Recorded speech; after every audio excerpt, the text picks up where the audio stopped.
एखाद्याचा विश्वासघात करून वाया सुरत गुवाहाटी असं करत रात्रीच्या अंधारात पळून जाणं, तोंड लपवून पळून जाणं, किंवा जवळपास 2,500-3 हजार महिलांचं लैंगिक शोषण करून जेव्हा ते व्हिडिओ लीक होतात त्यावेळेला सत्ताधाऱ्यांची मदत घेऊन अगदी जर्मनीला वगैरे पळून जाणं, किंवा कॅसिनोमध्ये जाऊन जुगारावर पैसे उडवणं, या सगळ्यांच्यापेक्षा एकदा का आपली समाजाप्रतीची सगळी कर्तव्य संपली की कुटुंबासाठीचा आपला वेळ देणं हे केव्हाही चांगलंच, नाही का?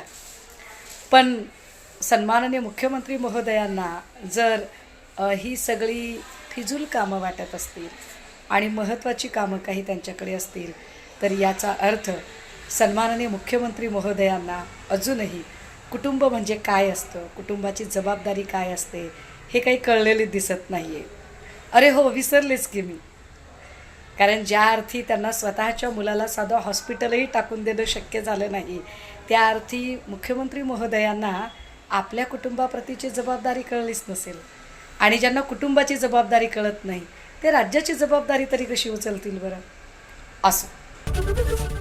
एबीपी माझा, उघडा डोळे बघा नीट.